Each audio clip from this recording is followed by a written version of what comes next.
I don't ever want anybody to join my team if it's not what they want to do. And if I can give any advice to anybody at this point, like millennials, Gen Z, never be held hostage to a job.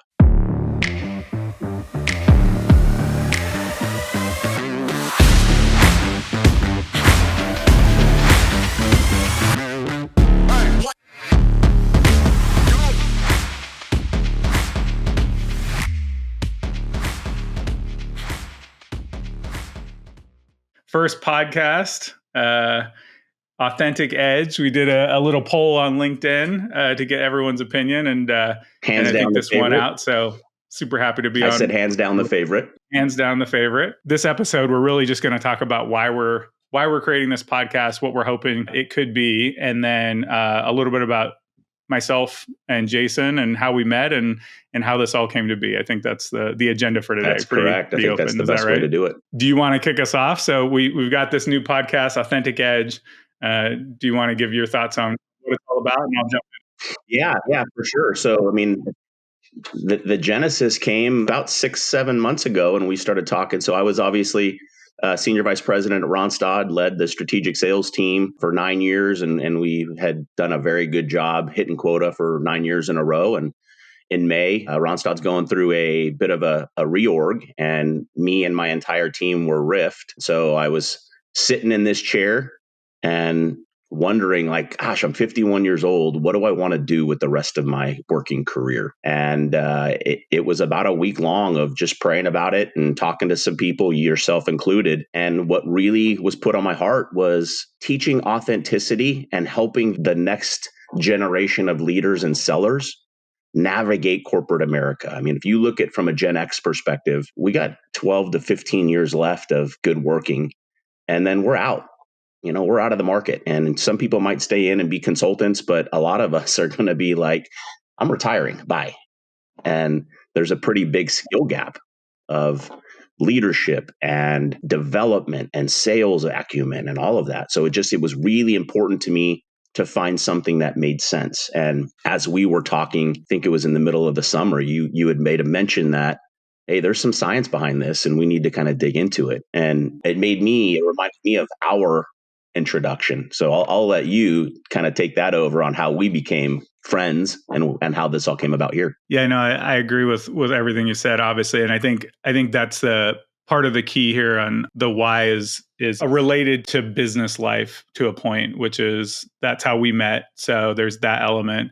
And then just in general, with probably the audience we think will resonate with is going to be a lot of professional folks. And then even within that, there may be a lot of sales, business development folks that'll gravitate towards this. And so that's how we met. I think that as we engage, and we'll tell our stories, I think on this episode and then probably some subsequent episodes. And then what happened in your riff, I had similar situations in the professional arena where it was where I had to make decisions around the people I was engaged with and deciding if those people I didn't know it at the time, I guess I would say, but I was starting to become, over the last year and a half, 2 years, really more than any time in my life, thinking about, as I engage with people, why do I gravitate towards some and not towards others?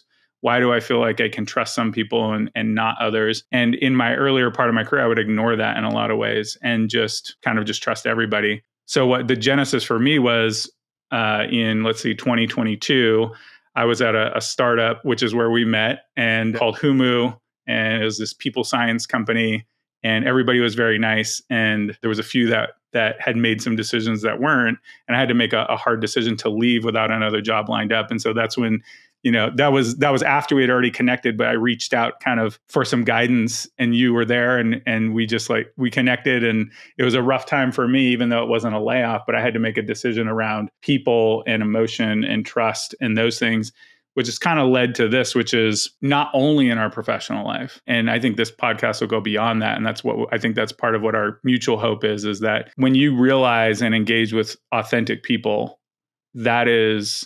we get a different level of energy. And there's a bunch of different scientific research now that drives that's actually a measurable impact is what we found.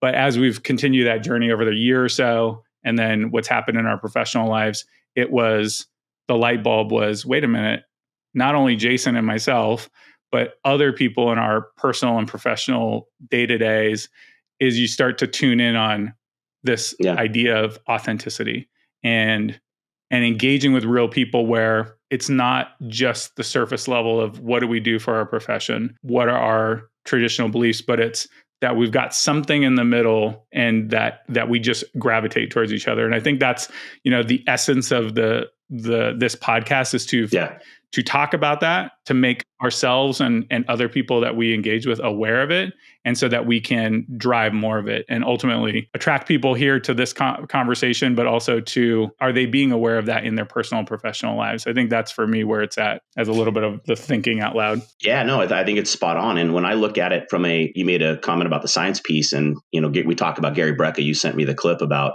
the frequency going up. And I cannot tell you, over the last 7-8 months, the amount of very genuinely good human beings, male and female, that have been put into my life, where I have those conversations and you get an energy from it and you walk away better. And that's kind of where I want people to feel that and recognize it earlier. Like if I knew at 30 what I know now, oh my goodness, so many different decisions and fostering better relationships and helping people become better, and the term authentic, be your authentic self, or whatever it might be, it's thrown around a lot. But I think when you meet somebody who, you can be vulnerable with, I can tell you if I'm having a bad day, and it's a safe place. I think it's interesting. We can go into our work histories on how we got to where we are today, but how we met. You sent a LinkedIn message to me, and I was like, what is this guy? I responded back, what are you trying to sell me? And you're like, no, I just want to talk to you about the human capital space. I was at Gartner and I want to leave.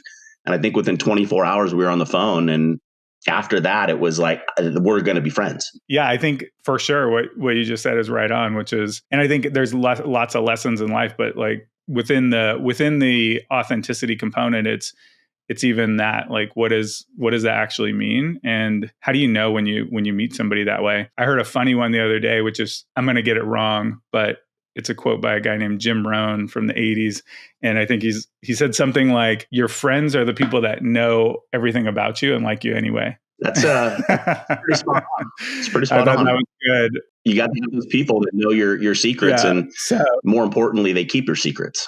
Yeah. So do you want to tell? We could talk a little bit about the stories. I can tap into what you just said and about how we met. So 2020, I was at Gartner for professional, and I got this opportunity that I didn't think I was going to have in my mid 40s to go to a startup. I thought I was already pretty far in my career, and I was going to be at larger companies for the rest of it, even though I had made a leap from one industry to another, in this case, technology advising.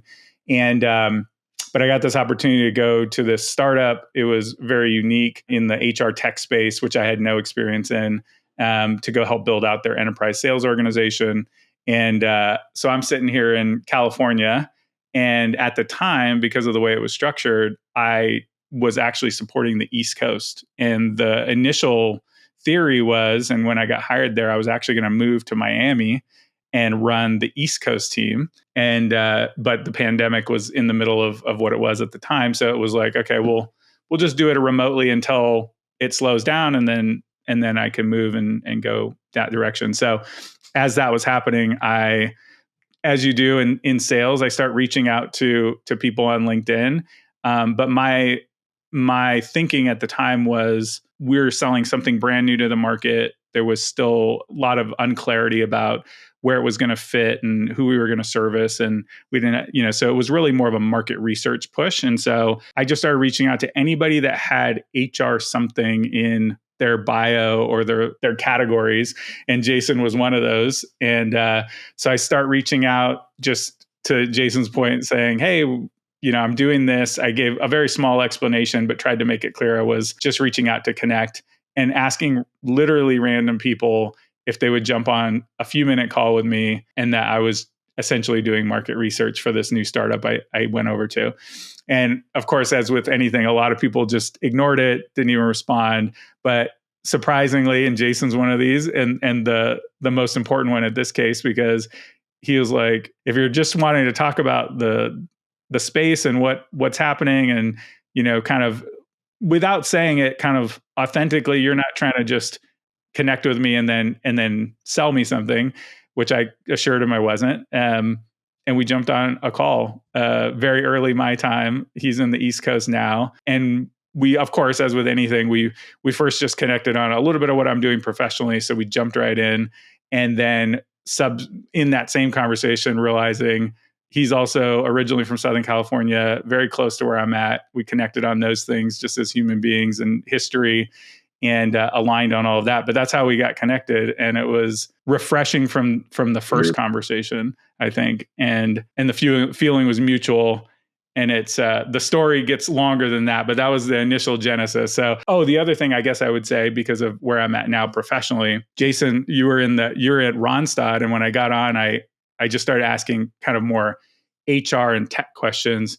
And within that conversation, as an example, he talked to me about an industry called staffing, which I knew nothing about at the time.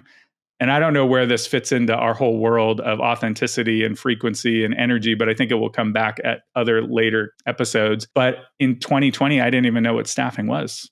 I didn't even know it was its own industry. I didn't know anything about it. I came from a completely different world. And you were my first conversation in any level of staffing.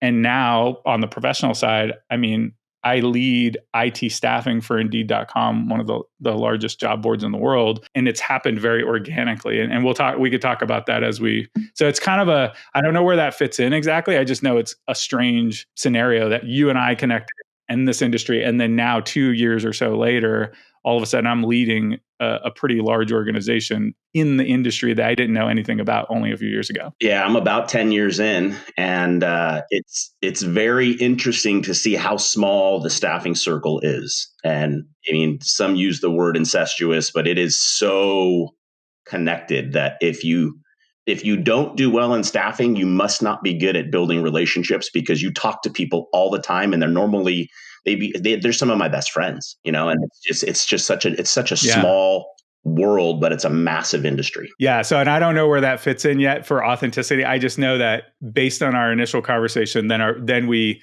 engaged. That was our first conversation. I felt it was a very quick connection, not only in the personal and professional level, but then how this thread is pulled through, at least for me, coming from outside the industry all the way to leading something within the industry. So it's very, very interesting. It touched on leadership, touched on, the Southern California connection. It touched on a few other pieces. But at the end of the day, I knew after talking with you for 2 or 3 times that you were a genuine human being. I was like, man, I could go have a meal with this guy and really enjoy it. If we were not across the United States from each other, we'd probably be going out a couple times a week or a couple times a month and grabbing meals and, going from there. So maybe we take a step back and I can kind of tell about my work experience, where I came from. It's been a fun ride as I look back on the journey, but I graduated from Chapman, Southern California with an exercise physiology degree, and realized that I was an athlete student and not really a student athlete.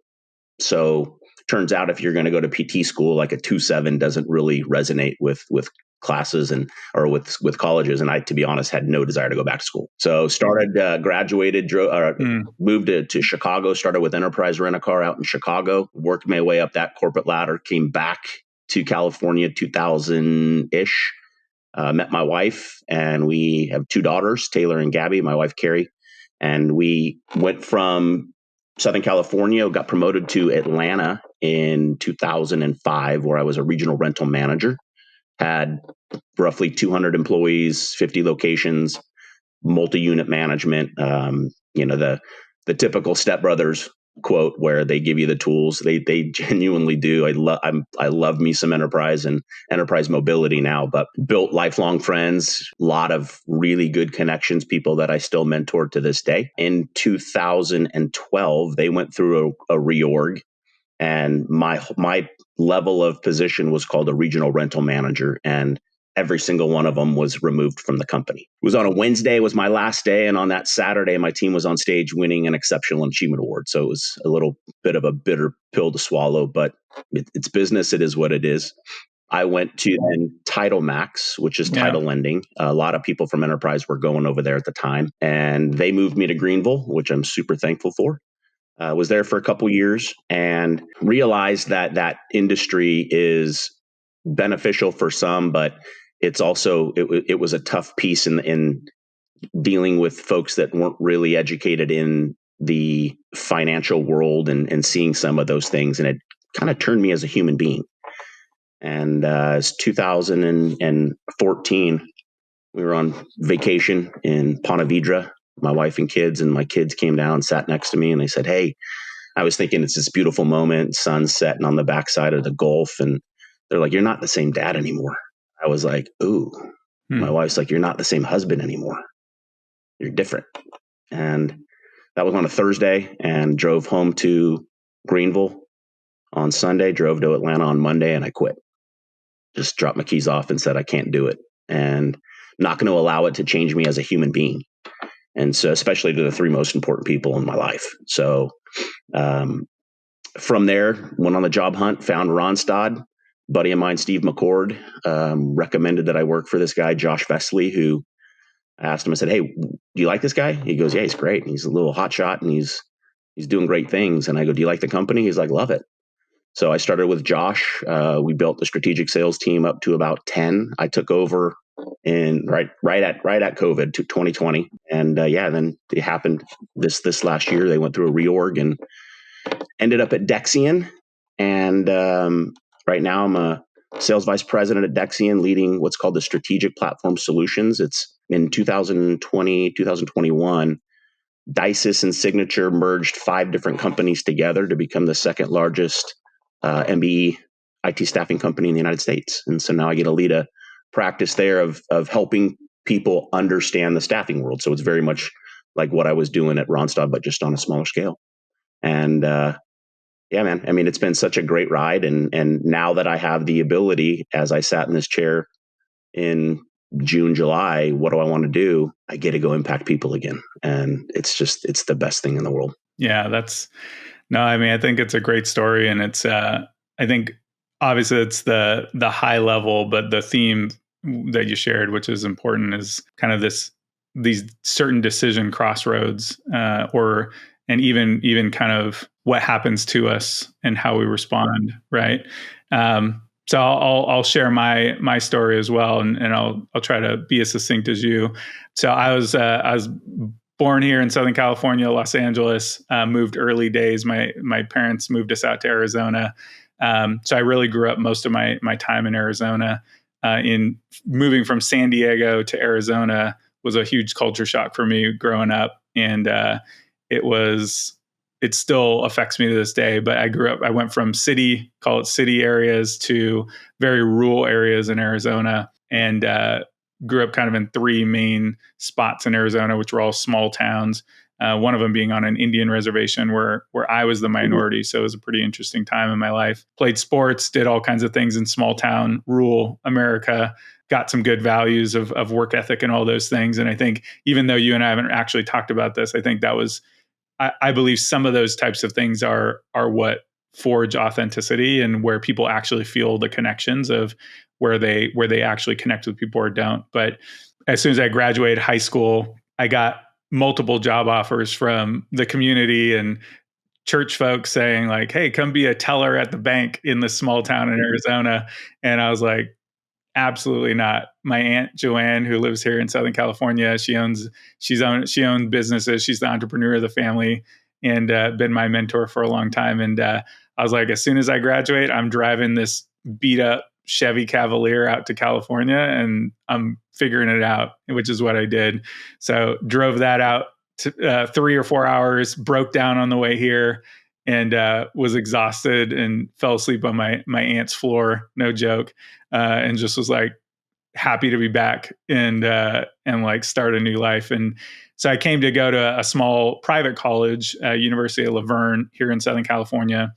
And I had an interesting dynamic with school, both in growing up and then into college, which was it was always pretty easy for me to get a C. I never really had to study, and I just got okay grades, and then played sports to keep busy and do all those things. But when I went to college, which is where I met my wife, Patricia, here in Southern California, I realized, well, I'm a lifelong learner, so I love learning, but I always have thought the traditional school was a bunch of BS. And, I think what they were teaching was never going to benefit me significantly in the way of the world, in human interaction, in true business. To me, it always felt like it just wasn't real. So when I went to college in University of Laverne, number one, I was out of state.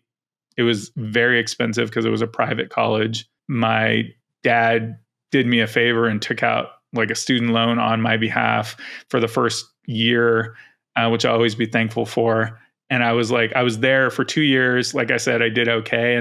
But I met my wife, and she was about ready to graduate. She was a little bit ahead of me.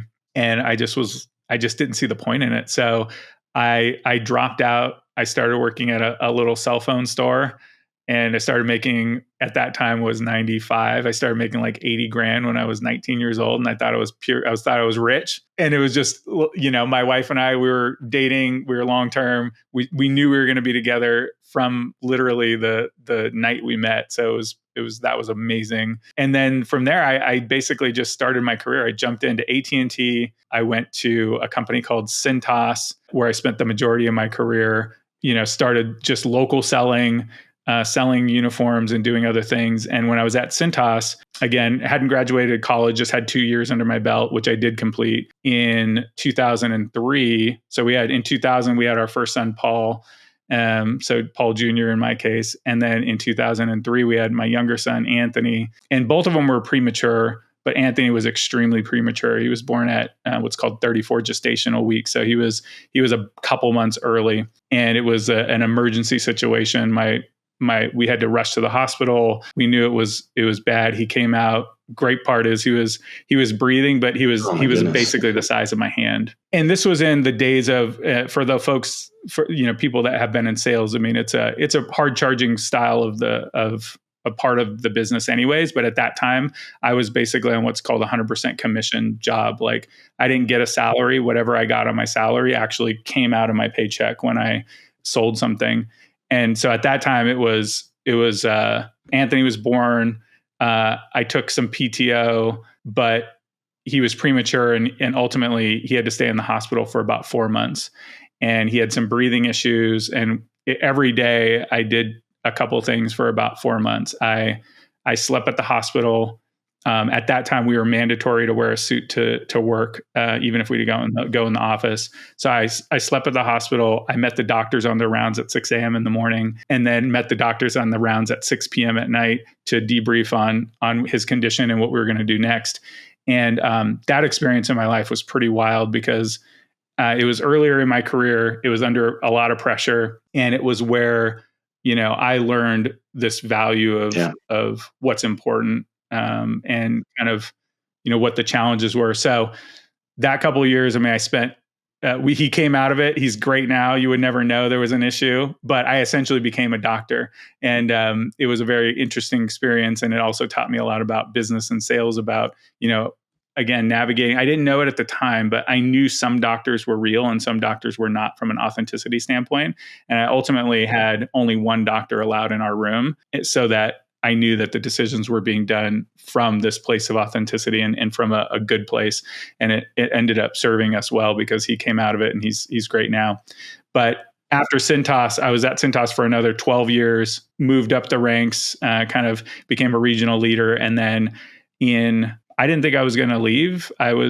Had done a lot of great performance stuff and kind of number one in the United States and all these other cool things. But in 2017, they decided to, and in sales, right, we're compensated off of what we sell and how much we hit our numbers and those things. And they decided to just start cutting pay. And unfortunately, at least, and every business needs to make their own decisions, and that's fine.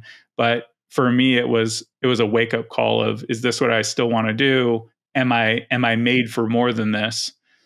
And I had allowed myself to get really caught up in my career, and it was one of my wake up calls. But that was, where I was able to go think to myself, I'm more than this particular job, and I'm definitely more than this particular industry. And I made a leap to technology, which was Gartner. And then with Gartner, I was, again, thinking to myself, I might be here for a while, but I think something bigger than me led me to say, no, you're more than that. And let's go get this startup experience. And thank goodness I did that, because otherwise I don't know that you and I would have met. And then moved to another small startup, did a little bit of consulting work, and now at Indeed. So I think with what I'm finding in my career, this is just my perception, is I am more interested in working on myself than the job I'm at. And then also more interested in the people I meet, including you, than what I'm selling. Because if I do that, I'm going to get to my KPIs and my numbers and my metrics, because I'm so focused on this signal, which is people and can I help, versus and so I think, and that's an element too, I think that we're aligned on, that folks may start to hear is, I mean, I didn't even realize it when I was selling, and I'll stop. I didn't even realize that when I was selling at Cintas, that it somehow was just because of my experience with Anthony, and I changed the way I approached the business on the day to day. And it was the way I pushed the doctors, because the doctors wanted to just prescribe pills. And essentially I asked, how is that going to help? And what are all these side effects that you're not telling me about? And so I had to, that, because it was such an emotional time, I had to actually, I didn't realize what I was doing at the moment, but I know what I do know is it changed the way I approach business and life, is that it's truly like, hey, I wouldn't want somebody else to approach me with just pushing something or their agenda. But if I think to myself and slow down, and some days I'm better than others, I think we're all like that, but it's if I can come back to this place of, am I helping this person? And if not, then just let them know, or say, hey, this isn't the right thing, or I can't help them. And you actually, when I went through my time at Humu, where I had to quit without another job, which I did, and I reached out to you, and you gave me more of your story than we're able to cover on this episode. And then, I mean, when you were like, hey, look, I don't have an open spot, but if I did, I'll start the process. You started interviewing me. It didn't work out for us at that moment. But the most important thing I remember, when I was about ready to turn you down, even though I wanted to take the role because it was with you, was you were like, hey, look, I just want you to know, like, this has to be right for you. Right. Otherwise it doesn't make sense. And that was just one of the many examples of where not everybody gets this experience, Jason, in their career and their life, of that type of moment in time, and like these crucial moments. And that's what I think, that's the other element that's aligned us so well, and why we're doing this, is like, how much more could we get of that in our life? And if we had our whole days filled up with that, what kind of energy level and positivity would be walking out the door with? So also the people that we're impacting, I mean, I look at it from a perspective of having led like some pretty large teams, even if my directs were 7 or 8, but they, filtered down, they all had their own directs. You got to set the example of, I always am going to, especially in my later years, I'm going to listen to understand, not to respond. And I'm going to assume good intent in these interactions until somebody gives me a reason that I shouldn't. And man, I can't tell you how many times that throughout my career, I would be like, man, if I lose my job, now what? If I lose my job, then what? And when I left, or when Enterprise and I split up, I was 40-year-old. It's the only thing that I knew. I had 2 young kids, and I was terrified that this is all I know. And when I was going through the interview process, I realized that I was interviewing companies harder than they were interviewing me, specifically because that's what we did. Like, to your point on our interaction, I don't ever want anybody to join my team if it's not what they want to do. And if I can give any advice to anybody at this point, like millennials, Gen Z, never be held hostage to a job. This is a Mike DeLuca-ism, love you, Dad. I was looking for a job when I found this one. And when I started interviewing people, more so like, where do you want to go? Like, what's your goal? What do you want to do? This might not be the right role for you, and that's okay. You start thinking about it from a perspective of, if either, heaven forbid, either one of us leave this earth in an untimely manner, there's going to be a requisition open and interviews are going to be happening within the next couple of weeks. So I want to make sure that the people that I'm impacting, they understand that you get me 100%. Let's go. You need some help? Pick up the phone and call me. If it's, I'm in a funk. What's going on? All right, well, let's unpack it. What do we need to do? And I think we're both aligned that way. And you supported me a ton this last summer when I was going through that of, yeah, who do we need to connect you with? Where do we need to go? And the expansive network and beautiful thing about LinkedIn is you get to utilize the connections, but it's also the connections of the connections of the connections. I think I put out on LinkedIn, hey, this is who I am. Like, I'm 51. I've done some pretty good things. I feel like I know my value in an organization. Does anybody want somebody like me? And from that spawned like 10 different interviews, but I wouldn't have done that 5, 6, 7 years ago. Wouldn't have done it. Yeah. I mean, I will say, I'm trying to think of the right words, but the basically, how does it go from, I think right now I think there could be a lot of, and I've even felt this, which is like, we all have a lot of connections that aren't connections on LinkedIn partly because of the way it started and the way it's grown. But, and then also too, I mean, the last, I don't know, I guess 3 years since pandemic stuff. And it's like, how do you create the real connections? And then part of it, what you're bringing in this, like when you posted that, it's also to being very courageous and courageous to yourself around saying, accepting this is who I am, and also realizing you have massive value standalone. Doesn't matter about your job, doesn't matter about the other stuff. It matters about the fact that us as human individual people, including all of our experiences, personal and professional, have massive value. And then having people pick up on that. And so when you posted that, the folks that you needed to pick up on it did.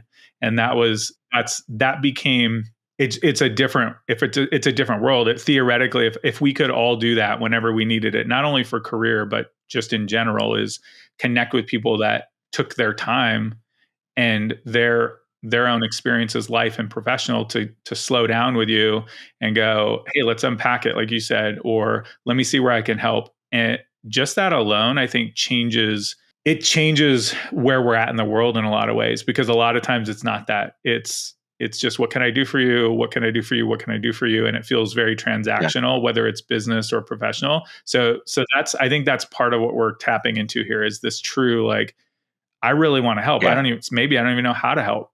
It could be job. It could be this mindset for today. It could be, the personal item you're going through that's affecting your mindset. So there's just all these different pieces. I'll be interested to see where it all comes out of.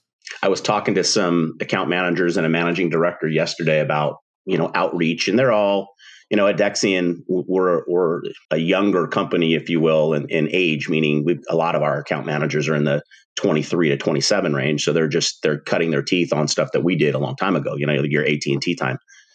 And I was talking to them about how my journey as an individual contributor, like after I left Title Max, I didn't want to lead people again. I told Josh, I'm not leading people anymore. I'm just take care of myself. And 5 years later, he pulled the Jedi mind trick on me, and I was leading people again. But in talking with these folks, I was asking them, like, what does your message look like? If they're not getting phone calls and you're writing an email, is it bullet pointed with all sorts of market data and all, does it look like a schmarmy sales email? Because if so, it's going to get no look deleted. I can't tell you how many I get where I'm like, oh man, just don't have time. And you know what? It's just not the right.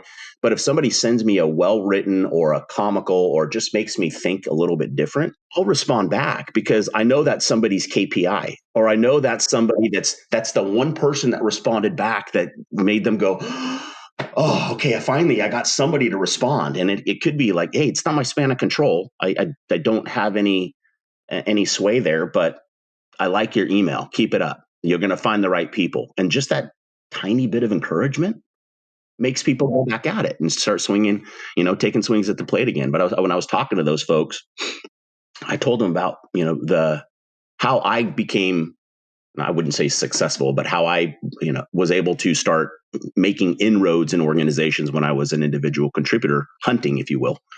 I just became myself. Hey, Paul, it's Jason. I know that our companies Yeah. do business together. We're not leveraging the depth and breadth that we can. Can you tell me who owns the strategy for human capital? If it's not you, can you point me in the right direction? Two Yeah. sentences, and all of a sudden it was like bing, bing. There's another one, and it's like, oh my god, just be genuine, be a human being. Yeah, I think our newfound friend Casey Jaycox also says that. He's like, I'm finding those little things that people say, and I mean, this is just staying curious and being very direct and like what you're saying, and like it's really being very upfront with people at the moment in time and saying, hey, this is, could you help me out? Basically, is kind of the ask, and just doing it directly is really what we're talking about. And it goes back. I mean, pulling in the authenticity, like it. I think genuinely people want to help each other out. That's just a human nature thing. Now you're going to have your outliers that don't. But when you are reaching out and it's in a genuine nature, hey, you don't know who I am, and I'm sure you get a lot of these. Can you just point me in the right direction, please? I'll go do the rest of it. And then next thing you know, hey, can I borrow 5 minutes of your time? I don't want to be that guy, but and then you start building relationships, and people do business with people they trust. There's a Jack Taylor who started Enterprise. His motto was, "I want people walking away thinking this is the best place I've ever done business." And I adopted that Hmm. all the way Good through my one. career with people that I led and people that I sold to, because, to how you and I talk, when I meet people that I vibe with or I trust or I go, ooh, that I walk away filled up. My cup's full. It's full. And as opposed to folks where you're like, yeah, there's an angle there. I don't know where you're going with that, but I got to put my walls up. Yeah. No, I agree. Is within that, like with this podcast and kind of what this could become, like what's your aspirations for it, if any, around what we want folks to feel from it, and then also how we might engage with them. Yeah, that's a great question. I was thinking about it since we were both lucky enough to be on the Quarterback Dadcast. Shameless plug for Casey Jaycox. He's amazing. Um, yeah, I mean, when I look at it, kind of goes back to what my why is for this part of my career. I want people to find energy here. I want people to be able to be vulnerable and ask questions. I want people to learn from the things that we did the hard way. I mean, if there's one thing from a Gen X perspective, like we have grit. We're scrappy. Like we have no problem working. It's not that's we don't suffer from a lack of work ethic or attitude or anything like that. So I want to help people really learn from the things that I did wrong and help them earlier in their career to find this feeling that I have right now. If I could bottle it up and sell it, Mm-hmm. there's no doubt I could make millions of dollars because I genuinely love what I do and I love the people that I work with. Hopefully this thing you and I can become successful and impact some people in this space, and I'm sure over the next couple episodes as we grow it we'll bring in some of our network, and you learn from working with genuinely transparent and vulnerable leaders. And some that I worked with Ronstad were people that I would literally to this day run through a burning wall for if they said, "Hey, Jason, you got to go that way." Okay, no problem, because I know I'm not going to get hurt. There's a safe place there. So that's what I think. How about you, bud? We talked about this, but I'll say it here. This came from you, which was as we were discussing this and should we do it, and what it would look like, and even kind of topically, the authenticity was what it came out to be. But it was just, it's funny because it was like it was too, I think I was overthinking it. I knew authenticity is it, but it's also the it's kind of like just be a good person, like, and even as, yeah, as basic as that sounds, I think in right now in this moment, both in the world and in general, like it actually needs to be said. And so I think that what you told me on that day was exactly what I want for this. Is I want people to engage with Yeah, other good human beings, and then to no matter what they grew up like or any of that, is to not only engage with good human beings, be a good human being, and so that you feel that with those folks on a regular basis, and they start seeking it out is the other element, I guess I would say, versus just start seeking it out. And from that perspective, that's I think my biggest hope for this is to start seeking it out. And then my other I think wish for the podcast and what I hope will be a community is that we can foster that.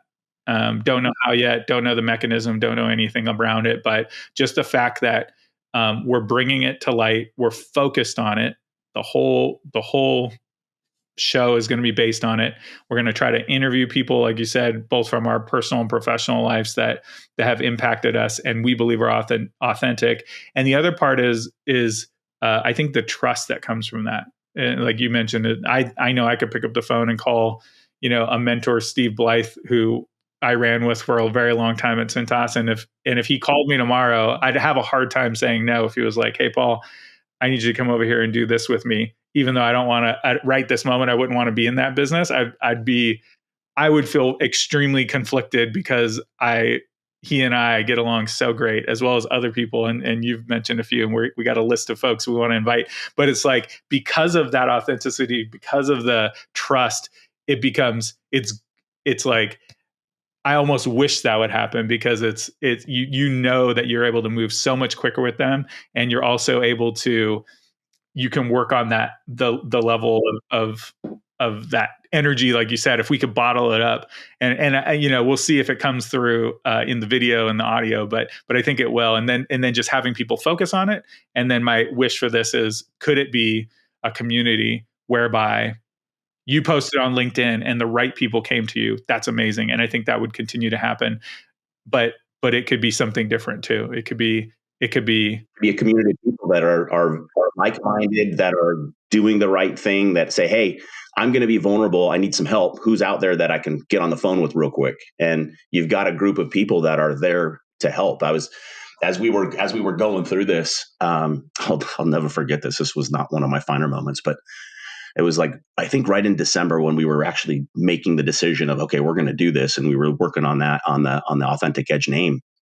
I was sitting with my wife, because we're the best at just sitting on the couch chilling. Like, we can do that for hours, and it's the most comfortable thing ever. We love it. And I'm like, "Did I tell you I'm doing a yeah. podcast?"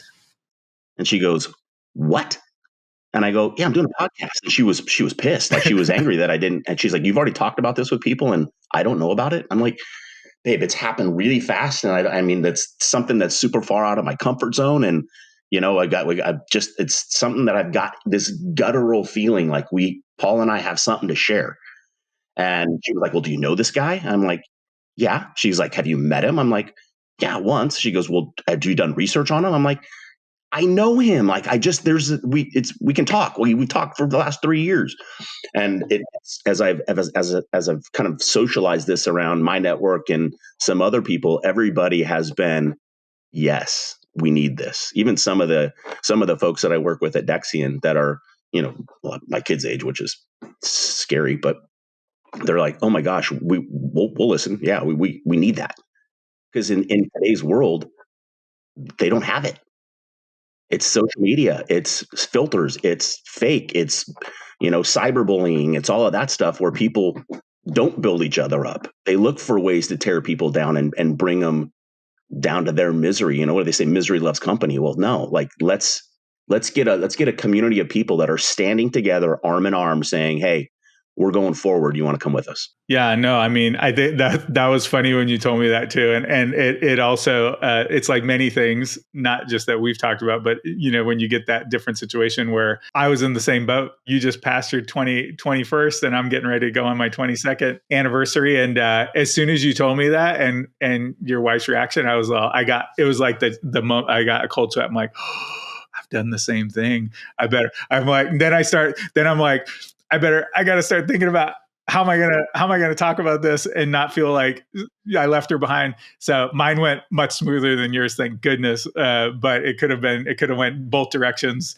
But I think also too, and I could be wrong because I don't know this on the way you said it to her, but I said it with a high level of excitement, and like she could feel it, and she was just like, you know, that's great. Like that is so great. Like, cause I think also too, just because we're both in business and then in tough businesses in some cases, and tough everyone and whoever is doing anything in work or career, and there's those tough days. So you don't always have that positive energy, and you don't always have that the excitement, if you will.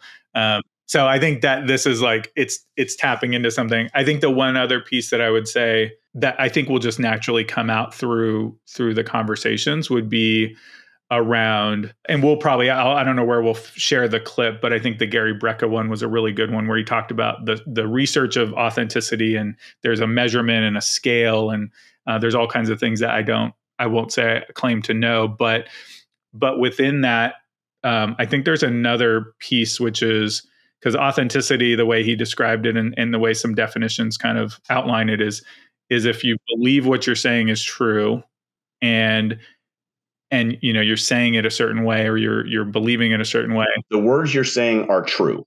And the second is you vehemently believe what you're saying. When two people that are having conversations like that, their frequency double. Perfect example last Friday when I was super low energy and I'm like, oh, it's going to be the day. And you and I talked, and by the time I was done, it was like, oh my gosh, I'm back on it. So be that person that people can plug into, and then also know who you can plug into when you're at a baseline or a flat line. Yeah. And I exactly. And so, it's visceral. Like, I mean, it's literally, you can feel it when and I think everybody will recognize that, but just that fostering of that throughout this, and as we engage with people, I think will be great. It's been an hour, if you believe it. Yeah. I mean, I think we're basically at an hour. So, I mean, we can wrap it up. We're good. Hey, listen, it's been the first good run, and we'll get better as we go, and we'll start putting out some agendas and see if anybody really cares. I think they will. Yeah, I think they will. Exactly. That's all we can do.